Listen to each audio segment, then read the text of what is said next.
characteristics that Satan has. In Quran 3:54, it says, "And the unbelievers deceived, but Allah deceived as well, for Allah is the best deceiver." Revelation 12:9, written 600 years before that verse in the Quran. "And the great dragon was cast out, that serpent of old called the devil and Satan, who deceives the whole world. He was cast to the earth, and his angels were cast out with him."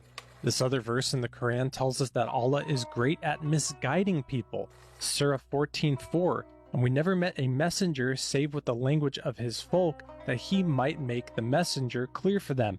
Then Allah sendeth whom he will astray, and guideth whom he will. He is the mighty and wise." Here's what the Bible has to say about an entity that is good at misguiding people. 2 Corinthians 11:14-15, "And no wonder, for Satan himself disguises himself as an angel of light. So it is no surprise if his servants also disguise themselves as servants of righteousness. Their end will correspond to their deeds." If Allah is out there misguiding people, then he's tempting them away from the truth. James 1:13 tells us, "Let no one say when he is tempted, I am tempted by God. For God cannot be tempted by evil, nor does he himself tempt anyone."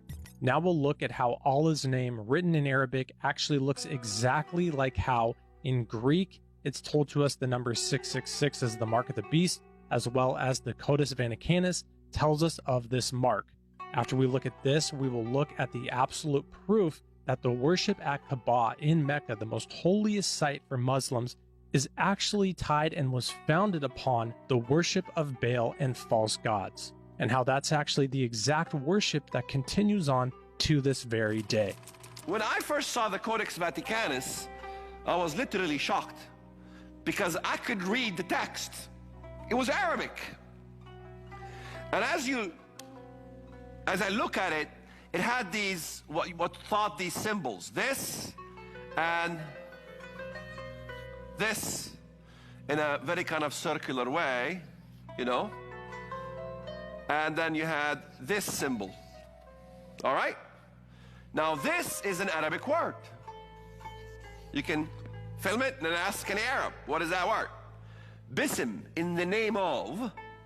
And this word, you can ask any Arab what that word is. Bism Allah, in the name of Allah, was on that badge that people put in their foreheads as John documented what he saw on the godly video. God showed him. And that will be the symbol of Islam, which is the two swords. That is a symbol in Saudi Arabia. It's a symbol of Islam from the eons of time. When he references the godly video, he's talking about the vision that John had when he wrote the book of Revelation. Again, here you can see the Codex Vaticanus, how that is the exact similar looking name to the name of Allah, as well as when we look at the Greek number for 666, it's practically identical. And if that wasn't enough to connect Allah to the Antichrist, we can do it even more so. 1 John 2, verse 22. "Who is a liar but he that denieth that Jesus is the Christ? He is Antichrist that denieth the Father and the Son." The Bible tells us anyone who denies Jesus as the Son of God is an Antichrist. What does the Quran have to say about that? There's over 13 verses in the Quran that say that God does not have a son. Here's just two of them. "And say, Praise to Allah, who has not taken a son and has had no partner in his dominion and has no need of a protector out of weakness, and glorify him with great glorification. And to warn those who say, Allah has taken no son." This brings us back now in history to the beginning of Kaaba and Mecca, the most holiest site for Muslims, and we can actually see how there's a connection here to Baal worship, and not only that, but the worship of Baal is the worship of Satan. Jesus tells us this himself. We'll connect this all right now. Kaaba is the holiest and most sacred site to Muslims in the city of Mecca, which is of the utmost importance to Islam. A pilgrimage to this site is a duty that must be done by Muslims at least once in their lifetime. This is what Muslims believe as to how Kaaba began. Mecca is also significant because it is considered the first place on earth that God Almighty was worshipped alone. And so, it was at that very spot that Abraham and his son Ishmael built the first house of worship for God. When Abraham and Ishmael had finished building the sacred house, there was still one brick that had to be put in its place. And so, Abraham sent his son Ishmael off to find a unique stone that he could put there. But God Almighty destined that the final stone that was to be laid would not be from the material of this world, but instead a stone directly from the heart of paradise. The angel Gabriel then brought the stone down to Abraham, who proceeded to put it in its proper place. It is said that when the stone first came down, it was a pure white color. But due to the impurities of this world and the sinfulness of man, the stone slowly began to fade and eventually turned black. This is the story that Islam teaches, but what they don't tell you is that this site was going on way before they started worshiping Allah, and what it was a house and a place of worship of false idols.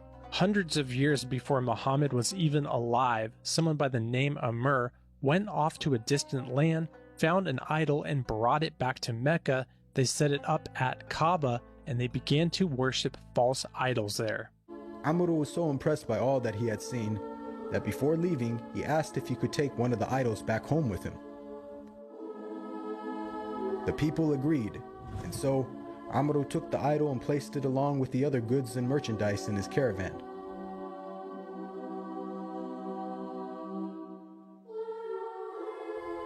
He then set out southwards, back towards the city of Mecca.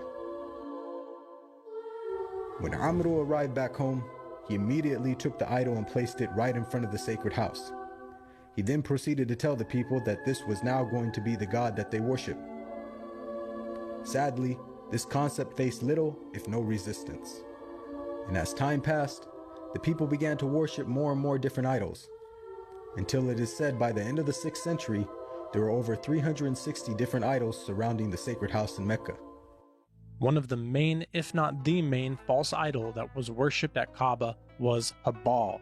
Habal was worshipped in pre-Islamic Arabia. He was a human figure and was believed to control acts of divination, such as throwing arrows towards the statue and the direction that the arrows landed answered a specific question. Some scholars reference Hubal as a lunar deity tied to a trinity of moon father, sun mother, and the evening star, the planet Venus, as their son.